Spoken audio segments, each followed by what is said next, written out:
of Kittens and Broken Things, Chapter 16. Thane continued his information gathering.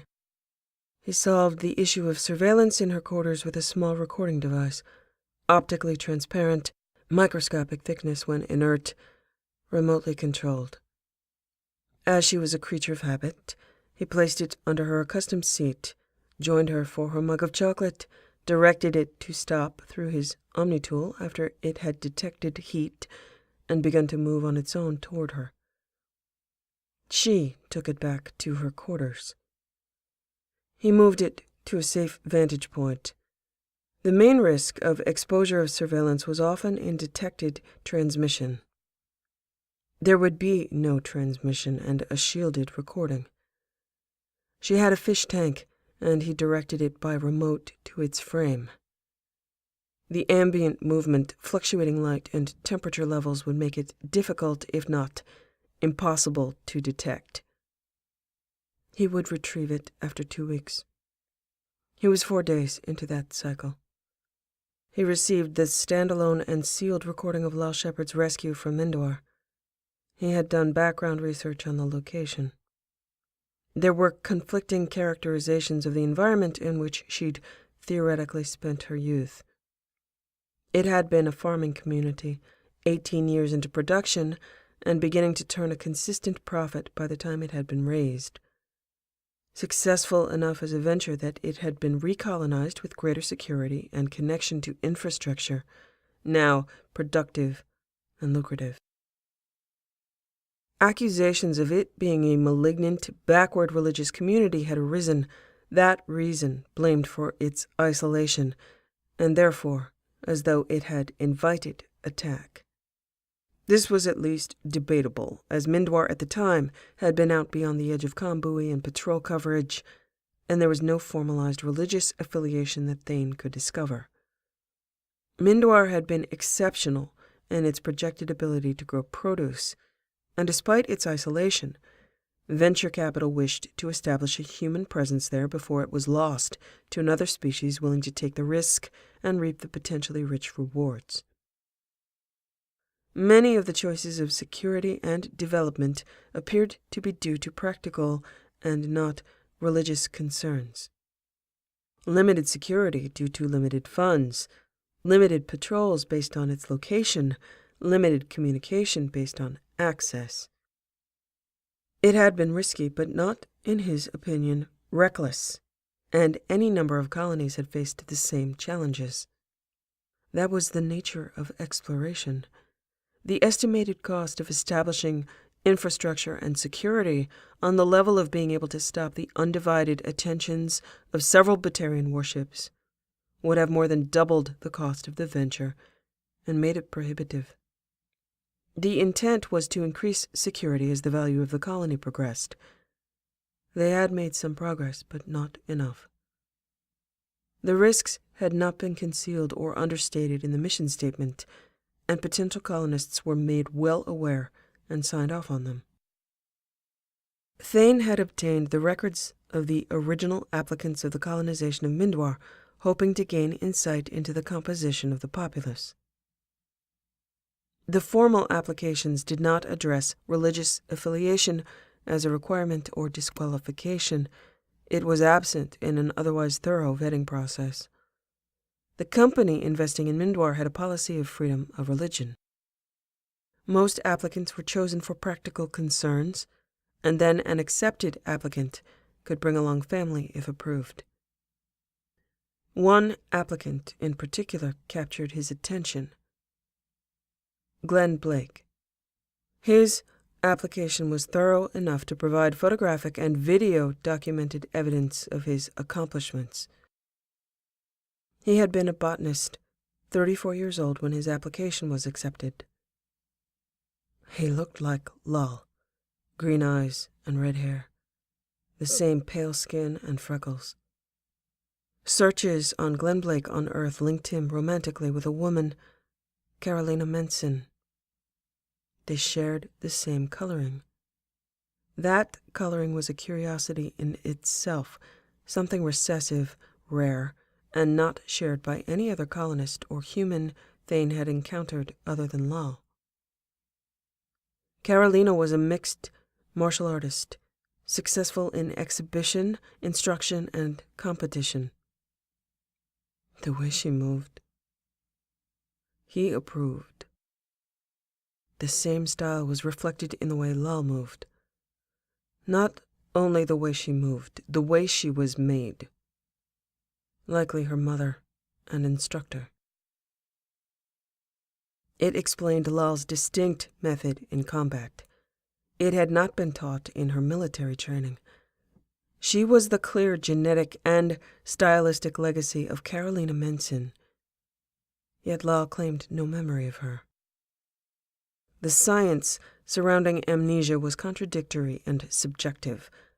There was no physiologically identified mechanism for it, although it was possible that a separate part of the human brain managed muscle memory or language, and other parts managed memories of family and personality. This was his first step toward doubt that Lal had forgotten her life. Perhaps she had remembered partially at a later date. How would one retain the significance of the moves made without the face or the voice of the instructor, with repetition ingrained? To a drill mind, it was impossible to imagine those elements separated. How could she retain a fluid and reactive martial arts style that had been developed, practiced, and taught by one individual, yet forget that individual was her mother? The function of human memory and the concept of memory loss were not areas where he was an expert. He could not formulate any hard guidelines that would set someone with true amnesia apart from one simulating amnesia, other than being a flawed liar. Lal Shepard was a flawless liar, not perhaps in her minutiae, but in her capacity to command, or play pawn Ifa. There were instances of physical brain trauma at odds with psychological trauma, producing different classifications of amnesia.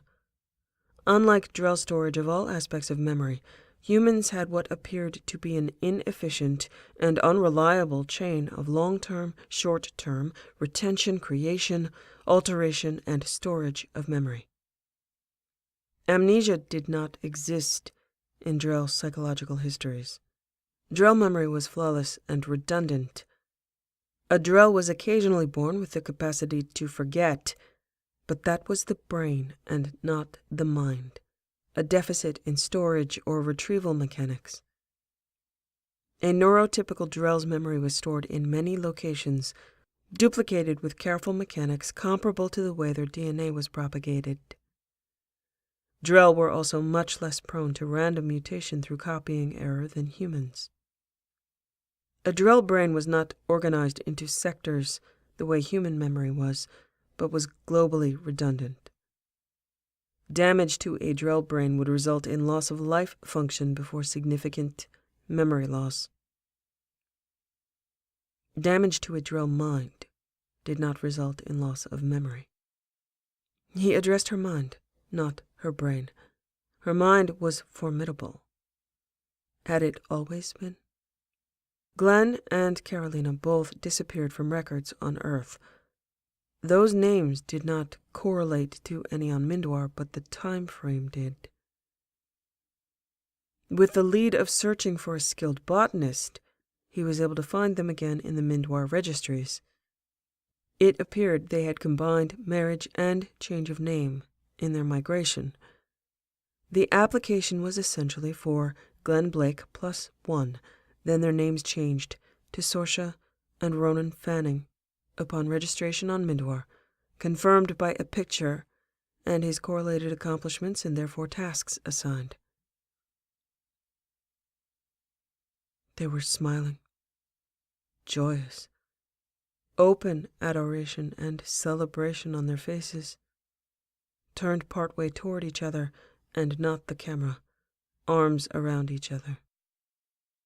Thane had spent a life as a professional voyeur, accustomed to moments of depravity. Moments of shared love that created a new world were not familiar. He put the picture aside. He reluctantly searched the survivor and casualty reports. There was documentation of Sosha and Ronan's scorched bodies beside each other, hands held, 3 Batarian bodies nearby. Words came to his mind in prayer. Kalahira guide them to the shores. That they were human did not matter. These had been whole people. Images came unbidden of Irikah's body. Damage to Adriel's mind did not result in loss of memory. He closed his eyes, breathed steadily until the images faded. He prayed to Amankira to guide his path. He was a hunter, and at the end of every successful hunt was the loss of life. Not Lal's. Of that he must be certain, and to be certain he must walk where Amankira led. He returned to facts, not faces. 2 years after arrival on Mindwar, Sosha and Ronan had a daughter named Kara. Her name was Kara Fanning. Did she know it? Lal Shepard was 16 at the time of her rescue, though rescuers had assigned her an age of 13, because Lal Shepard theoretically could not recall her age, and she resembled a typical 13-year-old's build, according to medical examination. That arbitrary assignment of age appeared to be a factor in the inability of later searches by the media to identify her or associate her with the Fanning family. Looking specifically, Kara Fanning's body had not been recovered, and neither had she been located with the survivors. This was not conclusive, as many bodies of colonists had been burned, and without biometric data went unidentified. Mindwar had been a poorly documented and insecure port. Speculation whispered that perhaps the Batarians had brought her there. Perhaps she was an unfortunate child abandoned there by some other passing vessel that would not return. Perhaps her mind was gone for reasons best not sought. He knew much of the mystery of Commander Shepard's identity. She had been young and traumatized, tragically unknown. Nobody had claimed Lal Shepard as a relative. No records found by that name. With her memory lost and her insistence on knowing her name, but not her circumstances, there was nothing that could be done unless someone from the public spoke for her, and nobody did. Later in her career, many with the name Shepard had considered themselves somehow hopefully related. None with the names of Blake or Menson or Fanning. No family name of Shepard anywhere in Mindwar records. When she had become more famous after Elysium, attempts had been made again to find family, resulting in nothing. She had made no public comment on the subject. There had been no digital or biometric records of births on Mindwar, only paper certificates kept at the medical facility where children were born. There had been 34 female children in the colony that might have been approximately her miscalculated age, 13, at the time of her rescue, according to damaged and limited records. The medical facility had taken damage, so there was no way to know if her record had been destroyed. With her insistence on her name, the only thing psychological advisors offered was to give her time to recover from the trauma. Possibly her memory would return. Lal Shepard refused further interviews or counseling, insisted on her name, and on the loss of her memory in each occurrence where it was forced to her attention. It seemed that Sosha and Ronan Fanning had cut ties with Earth and any associations there. They had disappeared together, and nobody was able to link them with Mindoir or to someone by the name of Shepard.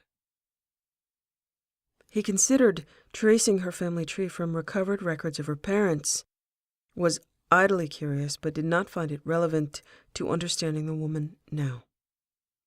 He doubted that they were involved in criminal intrigue.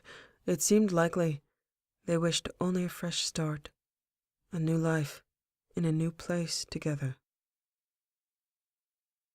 No hint of criminal involvement in their histories, no financial problems, no incarcerations, no sign of anything other than a botanist wishing to explore and produce something new, bringing the woman he loved and who clearly loved him in return with him. They were both reasonably wealthy and successful in their chosen fields on Earth. Ronan's projected contributions meant the company invested in him. Some applicants had been accepted because they had paid their way generously. Ronan was paid well to be a speculative pioneer. Thane did trace back their potential living family out of curiosity. Both only children. Both sets of parents dead. No living relatives to Kara Fanning available now or then. Unlikely that the attack on Mindoir had been motivated by their presence, or that their presence on Mindoir had anything to do with anything other than pioneer spirit. Private people leading an idyllic private life. So why hide her name? He began the recording of young, he was convinced of it, Kara Fanning being interviewed, a rare tingle acknowledging the presence of the eerie on his skin. She had been a small child, as she was a small adult, hair longer, frame slight. She had a blanket wrapped around her, her arms and hands and her yellow blouse superficially but repeatedly scratched and bloody from what appeared to be the struggles of a restrained orange kitten held in her loosely basketed hands. An adult voice off camera. "Are you sure you don't want to go to the doctor?" "I'm okay. The Batarians didn't do this. Just my cat. Could you please get him?" "We need to make sure you're okay." A pause from Kara, a clench to her jaw, a twist to her eyes. "I'm okay. Can I have a box, please? And something for him to eat and drink?" "Are you hungry?" "Just, please. I'll tell you anything you want." That was a lie. Subtle but distinct. She was not panicked, not terrified, only insistent on care for the kitten. Misdirection and appeal for sympathy. It was in her eyes. Always her eyes. It was in her jaw and the way her hands were gentle, patient, and she did not draw any attention to the pain she must be in when the kitten bit and scratched. "Please, he's tired and he's hungry and I can't..." The sound of the scuff of a chair on the floor, a closing door, retreating steps. Kara sat with her jaw clenched. She was not crying, though there were tear tracks through the grime on her face. The distress faded from her voice and her manner changed. She was calm and soothing. "It's okay, Hale. It's gonna be okay. I know you didn't mean to hurt me. It's over. We're safe. I just can't put you down because you'll run and you don't understand. You might get hurt. You're really little, you know. Soon you'll be able to take a nap.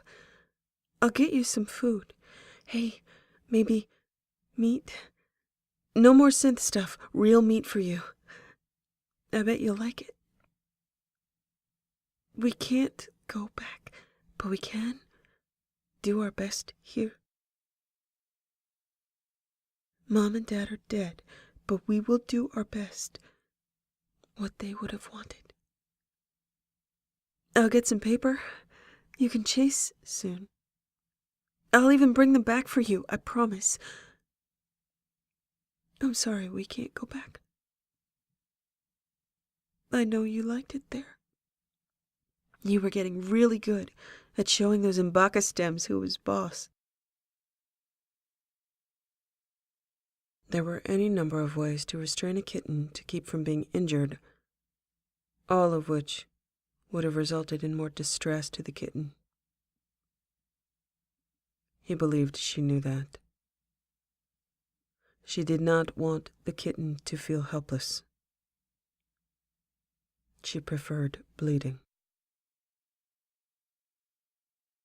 She did not know she was being recorded. This recording had never been reviewed. He had the only copy. It had been preserved only as potential evidence that they had followed protocols and cared for her legally. The only person with the right to see it was Lal Shepard herself, and she had not made that request, perhaps did not know it existed. He knew the outcome of Kara Fanning's interview. There had been no adult to provide proof of kin or consent. She had been a relatively uninjured survivor, and the hunt was active for hundreds of people, attention directed toward that and identification of bodies. Lal Shepard had been an abandoned footnote until she had become more famous. At the time of this recording, she was a procedural difficulty to authorities trying to classify her and get her to family. The off-camera adult returned and paused the recording. The next sequence was of Kara clean-dressed, scratches treated, and her kitten in a box pushed up against the leg of her chair, her hand on the upper edge. He doubted she ever let that box out of her sight.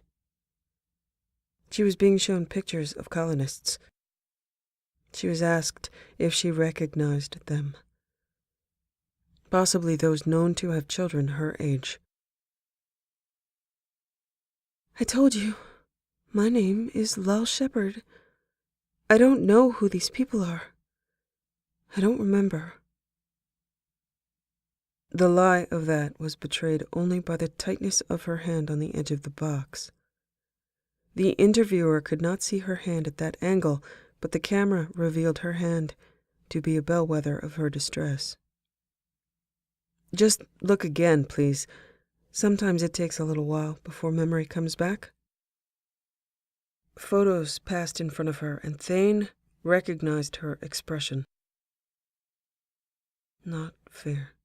Not anger. Defiance. She was prepared.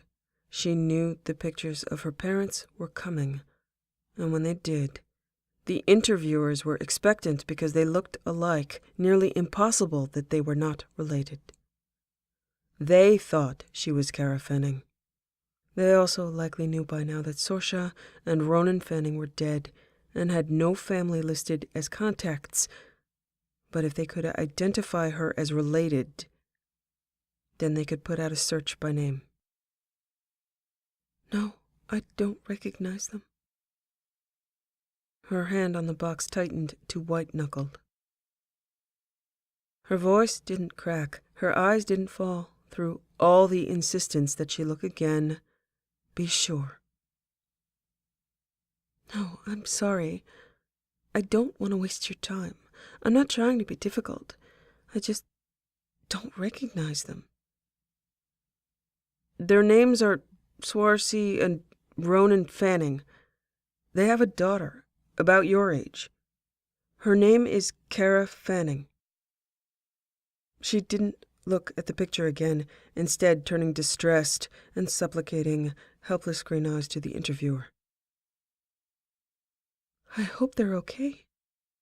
Have they rescued all those people?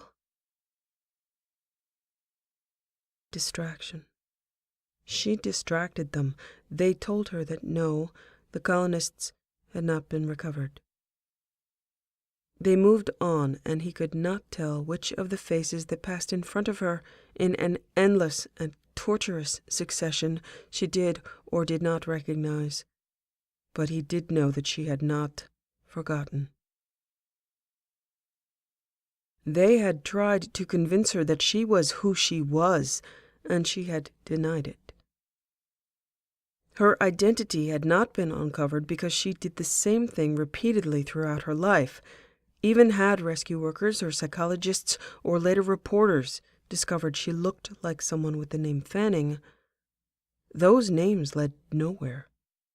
The survivors of Mindwar varied in mental capacity after their rescue, unreliable as witnesses. None had recognized Lal Shepard.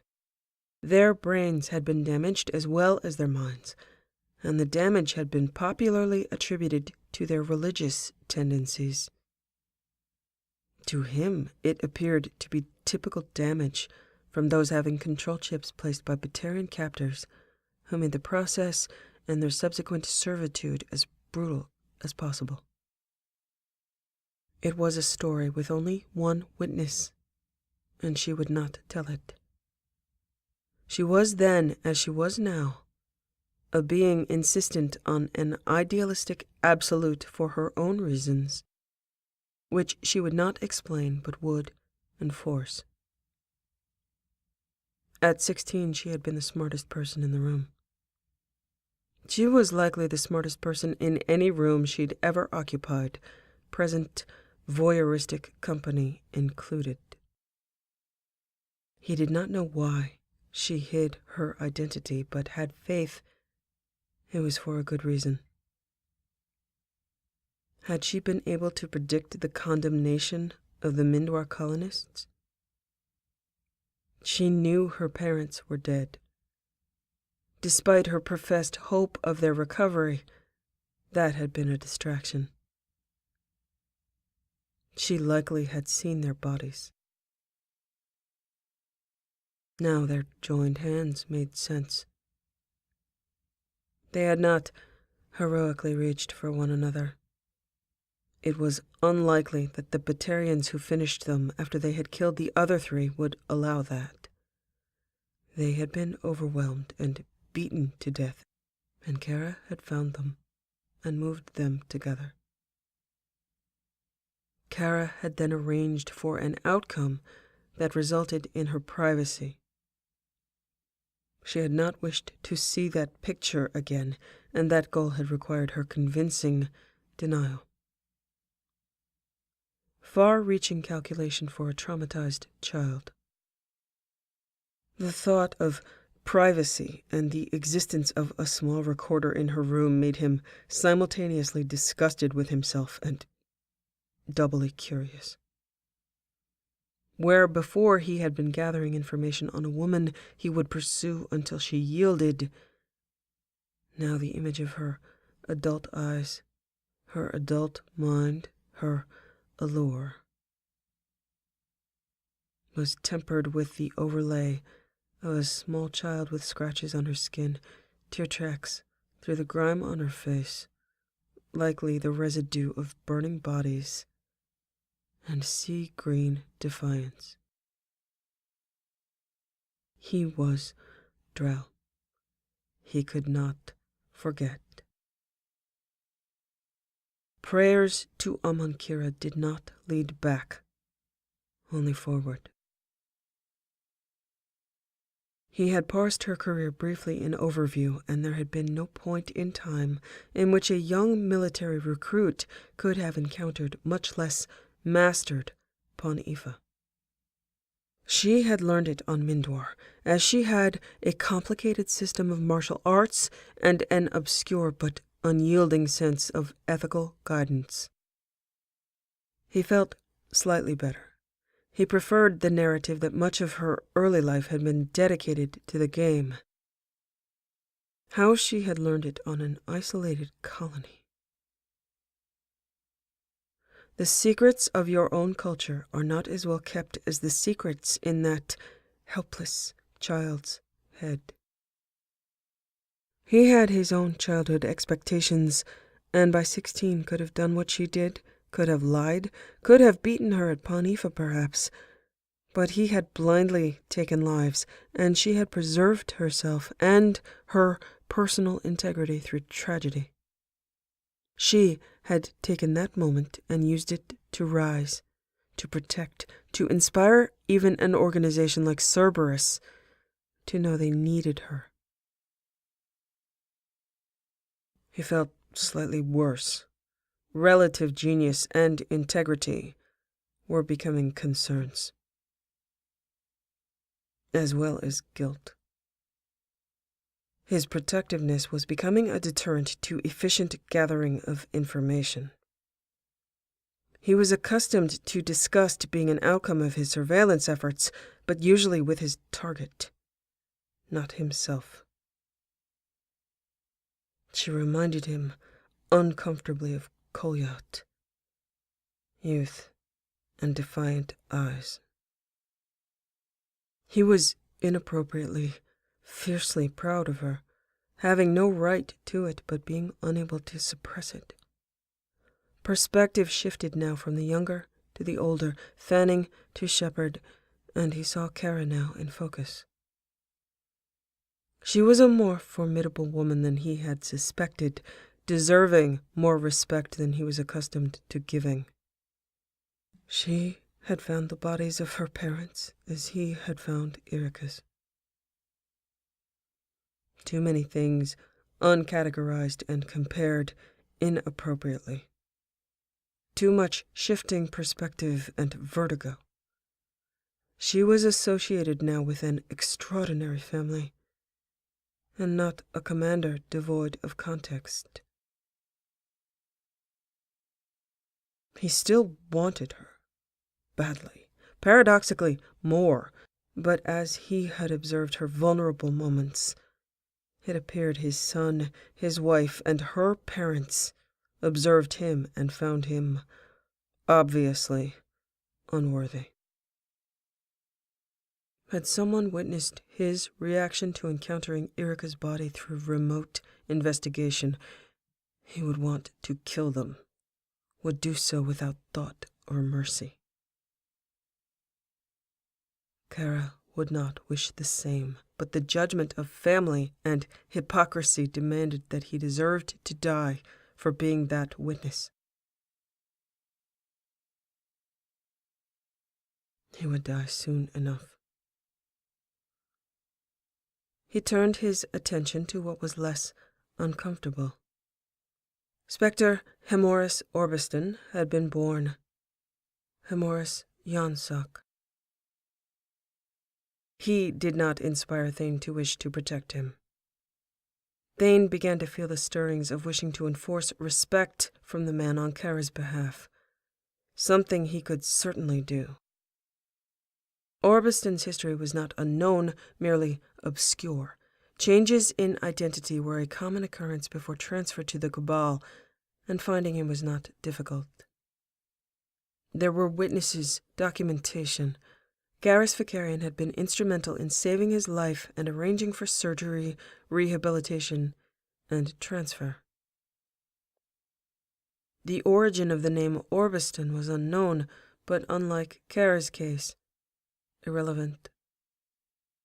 Bare face meant no home clan, no expectation of being accepted to a clan, so his last name was meaningless.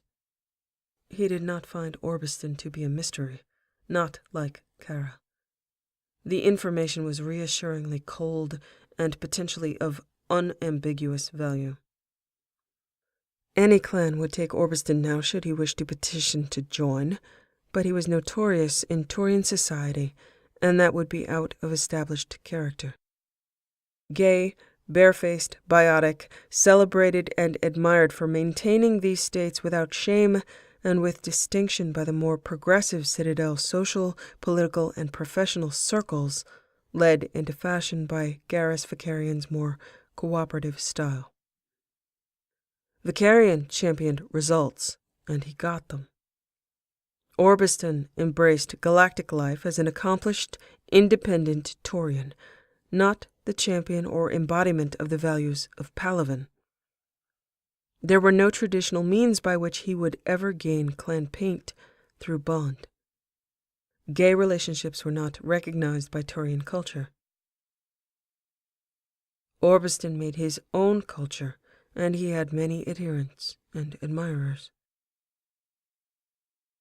What was revealed with only a slight bit of digging was the anecdotal conclusion that he was in love with Garrus Vakarian.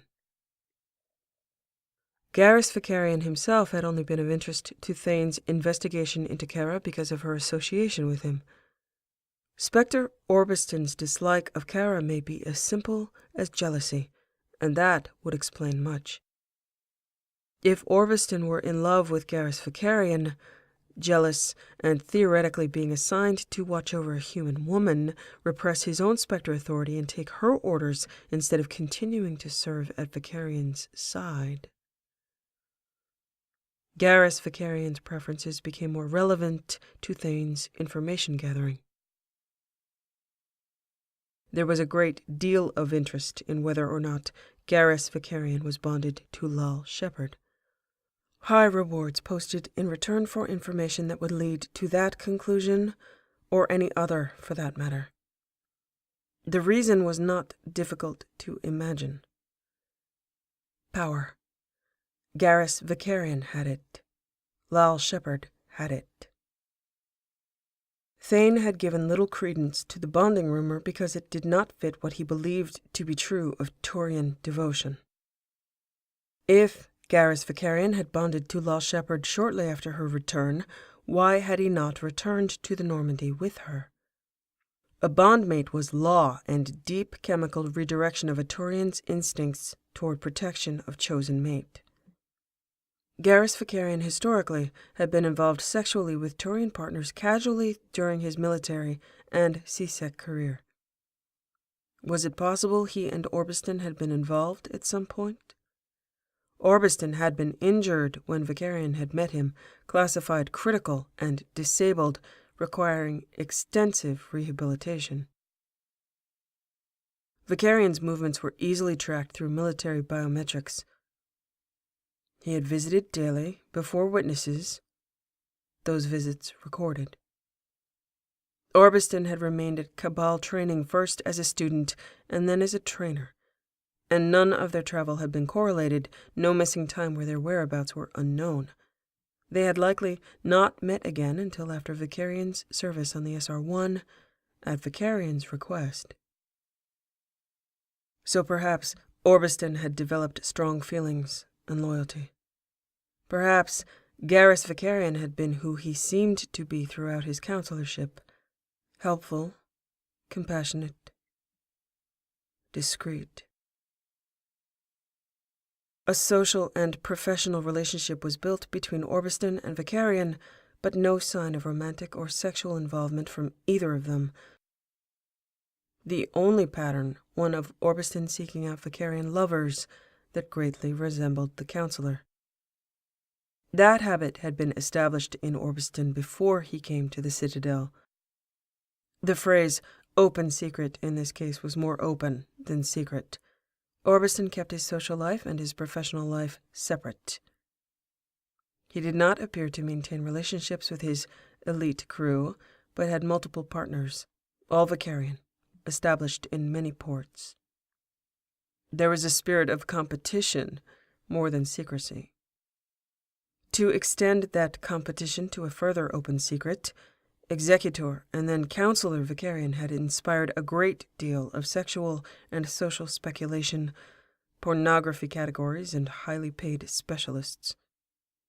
It appeared Vakarian ignored that completely, in Orbiston if he knew, and in the general populace. Vakarian had been absent from any social engagements other than to press his political agendas. His political life was his life. He had no social life, only individual friends. He was helpful, compassionate, and discreet. He inspired the cumulative despair of those wishing it were otherwise, so he could perhaps be blackmailed or coerced, only to be faced with an honest man There was a history of persistent, unfilled contracts for discovering where his weaknesses were, and a general gnashing of teeth over his extensive ability to know things he should not. There had been a purge of many C-Sec officers before and after his introduction to the post of executor. It had cost many vengeful people access to negotiable authority. The appearance of the strange markings on Vicarian's crest took on new significance. As Thane had limited knowledge of the meaning of clan colors, his had seemed unusual, but not unlike other dual-toned Turians and their paint. It seemed, however, that the red was unique, not of Turian heraldry, and placed at the time of Lal Shepard's death. Those who understood Turian culture better than Thane did expressed that this was Vicarian, in essence, taking Shepard's colors after her death. Thane could not find an alternate explanation. The speculative theory regarding those marks had not altered, just as the contracts seeking Counselor Vicarian's weaknesses had not altered. A dead woman was not a weakness, but a strength. But a live woman. The only speculation personally involving Counselor Vicarian during the time of Shepard's absence had been those marks and their meaning. Odd mementos in his office that he would not explain. His idolizing of Shepard had not been a Turian scandal, only a Turian disappointment to those who wished to get his attention and could not tear it from his single-minded pursuit of an agenda he credited to her inspiration. Shepard had not been on the Citadel when Vicarian's bond was discovered or created. Had she? Once again, Commander Shepard told nobody of her plans or her purposes. The Normandy had been at the Citadel. He no longer underestimated her capacity to lie. Thane watched Counselor Vicarian's announcement of bond with the caveat that it was a medical and not a social disclosure. Unfortunately, at this time, announcing the woman I love to the world would be placing her in danger. I am proud and lucky to be bonded to her, but for her own safety I will not disclose who she is. She is my heart. I defer the social announcement to a later time when she and I can celebrate with family without cause for fear. I have more to hope for, more to live for, more to work for, with her promising to be at my side when she can, when it will be a celebration and not an invitation to more potential harm. There are people we love. Those people are worth everything. For now I am lucky. I have more to fight for. I have the opportunity to be dedicated to the greater fight because I am in love. Thane drew from Vicarian's voice and expression an undeniable echo of the faces of Kara's parents looking at each other. He did not doubt Vicarian's devotion. It all applied to Shepard. No need to lie. This was not the face or voice of a man who wished to lie. He was forced to conceal. An honest man in distress, wishing to claim his bondmate, speaking of the fight against Reapers and his own restrictive culture. Among Turians, this is why they insisted Vicarian must be bonded to Shepard.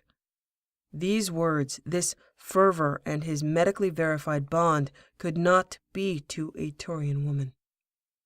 Not when another woman's colors adorned his crest. It was the sense of Kara's capacity that made him consider reversing his judgment of bond, determining Vicarian's path. Shepard would determine Vicarian's path.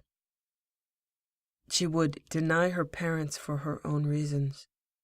She would deny his bond for obviously, otherwise speculated reasons. Were it to become known, the fight against collectors and reapers would lose the council seat. Vicarian would become barefaced. Thane closed his eyes, considering the reluctant restraint in Counselor Vicarian's eyes during his bond announcement. He doubted that Vicarian cared if he lost his council seat. This man would be proudly barefaced for her, as he was proudly a friend of Orbiston's. He imagined Vicarian being held at bay by a small finger held up like a wave upon the shore, leaving behind words in silence. He must consider. He exercised and meditated, observing the uncomfortable sense of lack of balance or perspective with what he had learned, or partially learned. Invading the privacy of Commander Shepard was one concern. Where it led became a storm and not a proposed relationship with her. Not without the potential cost of his life for misstep. Not from Kara, but potentially from Vicarian, with Orbiston, a willing weapon. If Thane's arm belonged to Shepard, Vicarian's arm belonged to Shepard, and Orbiston's arm belonged to Vicarian. Investigating further in the unresolved mix of uncomfortable and unwelcome conclusions was another. He had known she was a child when he requested the surveillance of her to be retrieved. He had not considered he would be emotionally affected, only that he would gain what he needed to know. Would he stop investigating because that child... what? Not because that child was smarter than you, but because that child wished to protect a secret. You wished to protect her from everything but your own lust, and you have failed. And yet the edges of encroaching territoriality expand instead of contract. What you are feeling is guilt and the loss of the security of having nothing to lose, and the security of your conclusion of something to be gained. How would he determine whether or not Kara Fanning was in love with Counselor Vicarian when the waves were silent and on other shores? That was now the only question that mattered. Hinging upon that answer were all his potential actions or inactions. Would he defy a counselor and a spectre for her? Without question. Would he defy her possible love for an absent man? He must consider. He experienced greater guilt due to the fact that he would not stop, because pursuing what appeared to be a vulnerable and somewhat socially defenseless woman had greater dangers than her non-existent wrath. To her. To him. To the mission. He did find it easy to ultimately redirect his accumulated uneasiness into anger toward Spectre Orbiston. Regardless of Thane's questionable goals and methods, he had information, and he did feel he must do something with it. If he did not wish to fail to protect Kara Fanning further, something must be done. Amon Kira, make it so.